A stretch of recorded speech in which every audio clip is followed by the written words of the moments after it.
Today,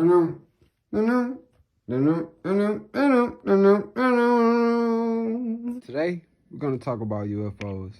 And then I'm going to show you some videos that I found searching on YouTube. I'm also going to give you some insight on ex-Pentagon official Luis Elizondo and let him explain why the government keeps lying to us. This is an excerpt from TheVerge.com regarding the quote-unquote unclassified report from the Pentagon's UAP, which is Unidentified Aerial Phenomenon Task Force. Now, the Pentagon was supposed to release a report about the UFOs. Some classified information was supposed to come out today, June 26th. To be telling us whether or not they were aliens or another country spying on us or something like that. But I'm going to tell you, without reading the whole report, that they didn't really give us any information. All they told us was what they've been telling us, that they didn't know what it was, basically. Unidentified flying object. That's basically what they're saying is what they've been saying. We don't know what it is flying around in our skies, and we just want to tell y'all that it's not us, basically. People coming out with all different type of assumptions on what they think the UFOs are. But I'm telling you today, right now, that they're aliens, bro. What else could it be? Like, you see the videos, you know what's going on too, man, without me getting too deep in it. Now, I'm gonna read this paragraph from TheVerge.com. It says, an unclassified version of the Pentagon's report on UAPs, which is another word for UFOs, was sent to Congress on Friday, showing more than 140 instances of strange sightings by military aircraft remain a mystery. This is the public first glance at the 9-page report. Last year, Congress gave the Defense Department a 6-month deadline to share classified and unclassified versions of the report on UAPs cataloged by the Pentagon's UAP Task Force. The task force's existence was announced in August 2020, and its mission is to detect, analyze, and catalog UAPs that could potentially pose a threat to U.S. national security. Today marks the deadline. Senate committees received the classified version of the report on June 2nd, and leaks earlier this month to the New York Times, citing unnamed U.S. intelligence officials, indicate that task force assessment has remained largely inconclusive, unable to identify the mysterious aircrafts. The 180-day anticipation of the report, as well as scant public comments from the Pentagon, have spawned a swell of attention on the report. Now, we've been waiting over 180 days for this report to come out, and they ain't even tell us shit, bro. Like, they ain't tell us what it was. They don't know what the fuck it is. So basically, they just put out a report saying we don't know what the fuck it is. They didn't have to wait all this time to drop this. They had people like anticipating this shit. Like, just imagine the people that in the UFO community that was waiting on this report to drop. I know they hurt like a motherfucker. Like, damn, just tell us. Like, they been lying and they keep lying to us, bro. Like, I don't understand. It says, in 2020, footage of 4 different sightings released by the Navy showed pill-shaped objects twisting and turning mid-air. The video also received conspiracy theories that the government has proof of alien UFOs, which they do.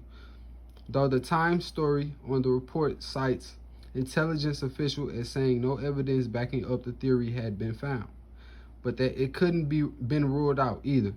The Times also says intelligence officials swiftly ruled out any possibility of the objects being secret U.S. aircrafts.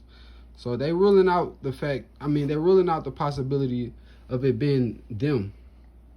They saying it's not us, it's not China, it's not nobody else.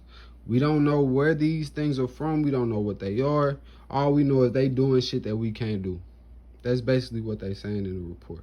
I got video of ex-MIB agents talking about UFOs, UAPs, basically saying a couple years ago that these same motherfuckers that's telling y'all that they don't know what they are, been having videos, been having knowledge of these motherfuckers.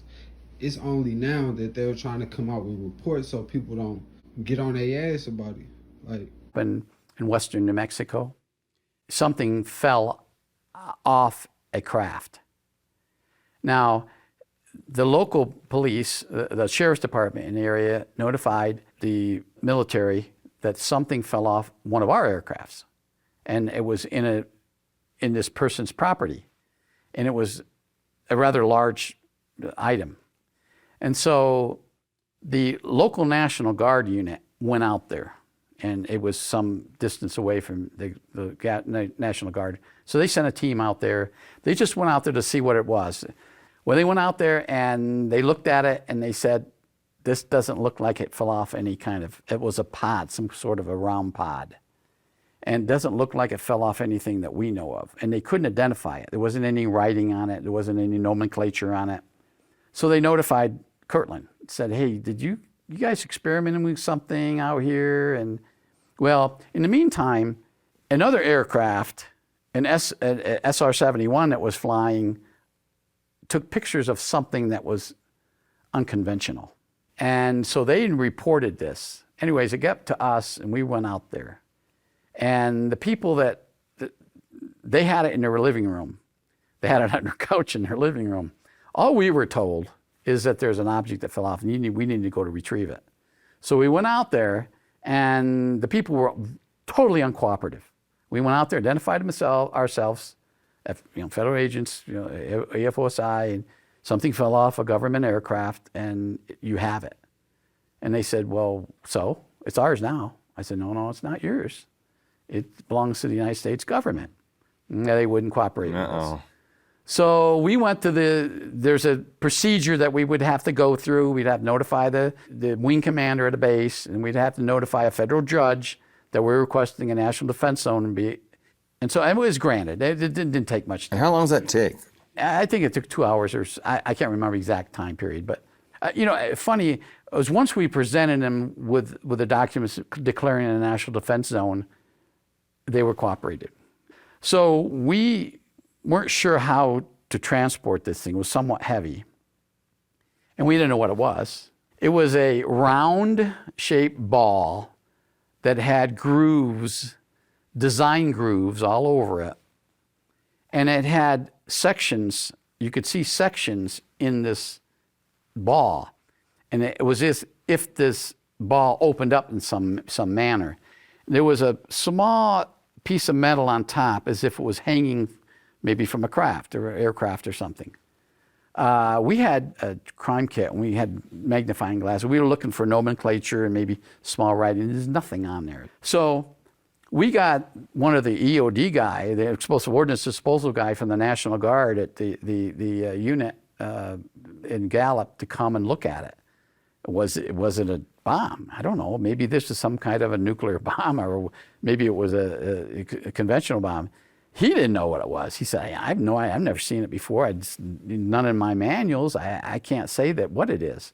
So anyways, he brought a container that we placed it in, and he actually transported it in his vehicle to Kirtland. Once we got to Kirtland, we turned it over to Sandia National Laboratories to analyze, and then from there it went to Los Alamos, and we kept bugging at Los Alamos, what is it? Finally, after several weeks, the colonel got on the KY, the secure line to me and said, it's not conventional. I said, well, what is it? He says, it's extraterrestrial. I said, do they know for sure that's He said, yeah. He said, so you got to classify it in a certain manner. And I never saw it again. I don't know where it went from there. And there's a lot. They are. Well, the truth is out there. It just may be mundane. Alex, Right. Some of the people you spoke to are totally convinced that the government is covering up evidence of extraterrestrial life. Can you talk about the consequences of people thinking there's a government cover-up? And can a Pentagon report dispel the belief that this is a cover-up if people are convinced the government's lying about this anyway? Well, to answer your second question, no. I mean, this is people who believe this are going to continue to believe this. But I think it's a really great question and a great point because, we're at a moment right now where conspiracy theories have gone totally mainstream, where distrust of the government is at an all-time high. And this is one place where, the government has actually legitimately covered stuff up in the past. In the 50s and 60s at the beginning of the Cold War, American civilians started seeing U.S. spy planes that they didn't recognize. And the government had an official policy where they would deny that people saw. They would try to create ridicule around this. That this is proven through declassified documents. So there has been in the past, at least, an actual government cover-up. It just wasn't covering up aliens; it was covering up secret American spy planes. So I think there's this kind of feedback loop effect where the government keeps something secret. In that vacuum, people invent conspiracy theories, and then legitimate scholars stay away from it because it's dominated by kooks, and they kind of get run of the whole mill. Where now, if we can talk about it openly, the government can show what it has on its books, then maybe we can dispel some of the conspiracy theories and try to learn some new things about our world. This is fascinating stuff. NBC's Alex Seitz-Wald, thank you. Thanks. When you say news coming out of the government, let me follow up with Ralph on that, because I do want to get your sense about how cooperative the government and or the Pentagon truly is, how transparent they're truly being in helping the public understand what's going on right now. What's your sense of it? Well, they've had a bad history. They've tamped this thing down from the very beginning, probably fearing that the public couldn't handle it. My feeling is that the public has been ahead of the government on this all along. And, when the government was attributing these phenomena to, swamp gas or the planet Venus, people who knew what they had seen, people, often veterans of World War II, let's say, and they were looking at craft with flashing lights and windows, and they got close-up views of these things, knew what they were looking at, and it was laughable what they thought, what the government was trying to put over on them. So the people have been ahead of the government. The government has a long history of trying to downplay this for various reasons, some related to defense, et cetera. But, I also wanted to say that there's so many variables in the number of sightings. First of all, not everyone who sees a UFO reports it. Secondly, it depends on places like California, which leads the country, the U.S., in sightings, is probably because more people are outdoors there because of the weather. I did a story on this for the New York Times some years ago on a big, thick book that tracked the sightings, the shape, the time of day, the county. So there's a lot of data there. It's hard to parse, but there's a lot of information. And my quarrel, by the way, with some of the so-called skeptics is that they have not done their homework. They have a quick answer to everything, but they haven't looked through the tremendous amount of literature and reports and scientific reports that have come out on this issue. So if you're going to be a skeptic or a debunker, at least do the homework and look into it, which I did for my book. Daniel, I wonder if I could get you to weigh in on Luis Elizondo. I think that's his name, Luis Elizondo. Yeah. He's an ex-Pentagon worker. And they tried to discredit him and say that he didn't work for them. And then they came out and said, oh, he did work for us. Like, basically lying. You can't trust nothing these motherfuckers say, man. It's either a lie or they trying to spin you. In May 2019, spokesperson Chris Sherwood denied Elizondo was involved with the UFO program, telling the Post, quote, Mr. Elizondo had no responsibilities with regard to the ATIP program. Over a series of phone calls and emails, Sherwood said he was trying to provide me with documentation that would support that statement on Elizondo. When the documentation never came, I pressed him further, essentially asking, why the delay? What's going on over there? Seemingly frustrated, he replied and said, I am not really happy with the way they're handling this story, referring to higher-ups on how they were handling the Pentagon stance on Elizondo. Sherwood stopped communicating with me shortly after this. Instead, spokesperson Susan Goff took up the reins. In June 2019, she issued a second, slightly amended statement regarding Elizondo. Quote, Elizondo did not have any assigned responsibilities for ATIP. The word assigned had now been added to the statement. When I spoke with a spokesperson for the Defense Intelligence Agency, that person confirmed, yes, Lou Elizondo was involved with transferring ATIP out of DIA to another office. I asked Goff and Sherwood, hey, the DIA says yes, Lou was involved, at least in transferring ATIP from one office to the next. Is that not at least one assigned responsibility? I was then told, we don't disagree with that. What DIA says is true. I then said, well, then would you like to amend your statement that he had no assigned responsibilities? They said the statement still stands. And to this day, years later, after revelations and new information has been revealed, they are still releasing the same statement. Elizondo did not have any assigned responsibilities for ATIP. I recently spoke with Lou Elizondo and brought this up. This was his response. If the Pentagon continues on that line of narrative, will probably be a big mistake for them. There's enough people now in the Pentagon and on the Hill that know exactly who I was and what I did. And, it's going to continue to hurt their credibility. These assigned duties were coming from the legislative branch. And former Senator Harry Reid supports this claim. Reid recently released a signed statement confirming Elizondo's role investigating UFOs while at the Pentagon.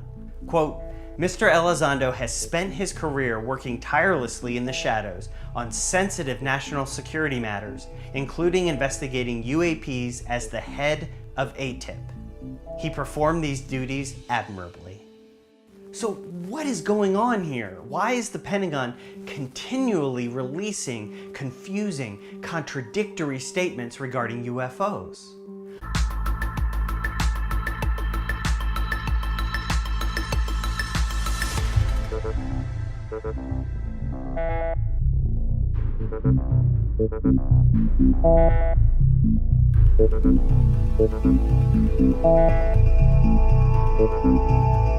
What was your main objective at ATIP? Well, it was to collect and analyze and try to assess what the things were that we were encountering in controlled U.S. airspace. These were things that weren't ours. We had no idea who they belonged to, and frankly, were displaying beyond next generation technology. For that reason, we decided to stick with two fundamental questions. What is it and how does it work? And figured if we could make some progress even in one of those areas, that would be considered a victory for us. And then hopefully at some point in the future, let smarter people figure out where is it from, what are the intentions, who's behind the wheel, and whatnot. What is it? How does it work? Did you come to any conclusions or at least a best current assessment regarding either of those? We did with one of them. We had some very, very smart people, scientifically focused individuals with incredible and impeccable credentials, come up with some very interesting theories. And, to the best of our knowledge, that we actually may be a little bit closer understanding some of the physics and how. So what it is, we still don't know, but I think we are well underway on a path of figuring out how it works and what are the physics involved. What are the physics involved? So there's 5 fundamental observables that, when put in the totality of this phenomenon, really help us appreciate why this is something that is certainly not our own technology. And so the first one is instantaneous acceleration, the ability to go from point A to point B and change directions fairly rapidly. To put that into context, the average human being can withstand about 9 G forces for a short period of time before we start experiencing negative biological consequences, redouts, blackouts, etc. To put that into contrast, an F-16, which is one of our most highly maneuverable aircraft, can perform about 17 Gs before you start having structural failure. Wings begin to snap off. The objects we're seeing are doing 300, 400, 500, 600 Gs. Obviously well beyond the healthy limitations of anything to withstand. The next observable is hypersonic velocity. So let's take this pen again, and this is our airplane. Hypersonic velocities are those speeds that are described at Mach 5 or above. Now, we do have aircraft that can do that, and we have some missiles and some technology. The space shuttle, for example, to get to escape velocity would have to go much faster than that. The SR-71 can, let's say at 3,200 miles an hour, if it wanted to make a left-hand turn, would take about half the state of Ohio to do it. And yet the things we're seeing are doing not 3,200 miles an hour, but 8, 9, 10, 11,000 miles an hour in our low atmosphere and able to do these crazy right angle turns. So that's something pretty obviously. And you saw this. You saw this. Yes. You witness this, and that's how you're able to calculate the speeds and maneuverabilities, is because you saw things move that fast. Well, we calculated through also additional information. So it wasn't just seeing is believing, it's through radar data. There is historical radar data that we have that goes many decades, where these things have been clocked doing 13, 14, 15,000 miles an hour, and not just by one radar, multiple radars. The third observable is a bit of an oxymoron, but it's low observability. Now, to put that into perspective, we spend billions of dollars on a single B-2 bomber, just so it's a little bit harder to see on radar. And you can still see it with the naked eye pretty easily. Yet, what we're seeing here are things where the pilots that are trained observers are saying, you know, Lou, I saw it, but I don't know how to describe it because it didn't look like anything we had. It doesn't have wings, doesn't have cockpits, rivets, tails, ailerons, elevators, none of that. And yet there it is. The fourth observable is something we call transmedium travel, which is now only being discussed, but it's been one of the observables for a while. So let's take our analogy. Here's our plane again. A plane looks like a plane because it has to fly. So you have a nose, you have a tail, you have a rudder, you have elevators and ailerons, and you have a jet engine. And yet a rocket ship, which spends most of its time in a vacuum environment, a jet engine's useless, so are wings. So it has a chemical rocket engine and it has thrusters to maneuver in space. And compared to a submarine, which is not a jet or a rocket, because it's underwater, it has a propeller to mechanically displace water, and it uses buoyancy to go up and down. And whenever we try to make a vehicle or something to operate in multiple environments, multiple domains, there's always a design compromise. So let's take a seaplane. A seaplane can fly and it can float, but let's be honest, it's neither a really good plane nor a really good boat. It's a compromise. And yet the things that we're seeing are able to operate in our atmosphere, low Earth atmosphere, high Earth atmosphere, Earth orbit, and seemingly underwater without compromising any of their design characteristics or performance parameters.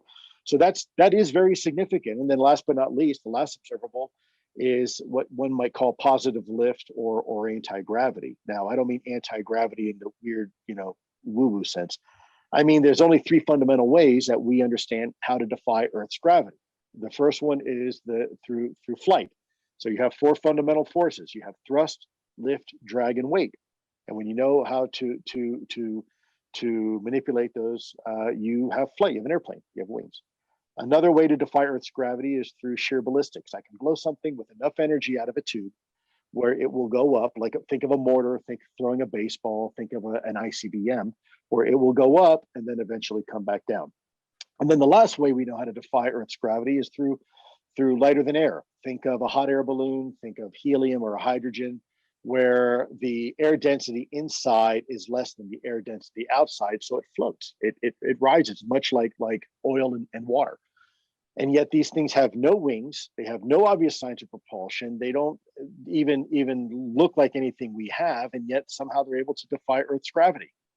And so when you have all of those observables being displayed by a single technology, one begins to realize very quickly that is certainly a paradigm shift to what we're used to dealing with. Okay, so how much data has been, the public has heard of Nimitz, GoFast, Gimbal, a few other cases just recently in the last few weeks. Probably you could count on two hands. How much is there? There's a lot. there's significant amount of data. I'm not at liberty to say how much, but enough where I think classified information being provided to certain people, they've come to the same conclusion that we did.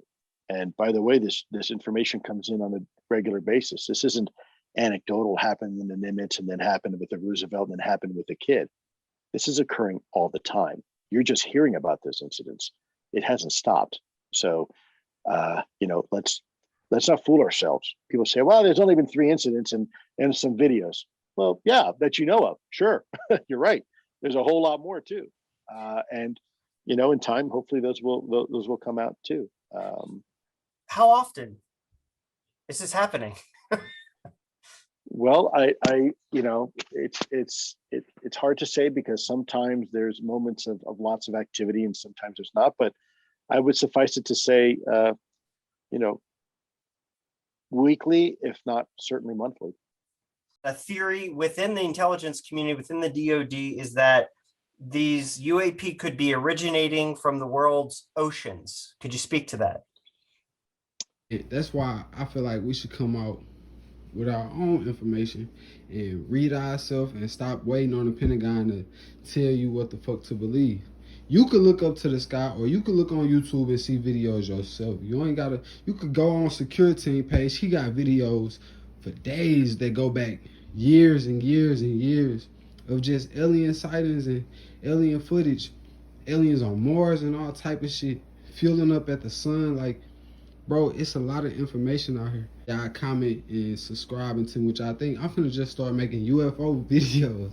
Like, I'm finna just, this whole page gonna be about UFOs, cause I can't find no good YouTube. I mean, you got like the Pentagon, you got New York Times, you got all them, but it ain't no good conspiracy UFO pages besides Security. So I'm gonna make this a UFO page, and I'm gonna just group videos together and show y'all, bro. Like, I'm doing this on some humbug shit, so I'm freestyling. So don't mind me, cuz just fuck what I'm talking about. Just check out the video.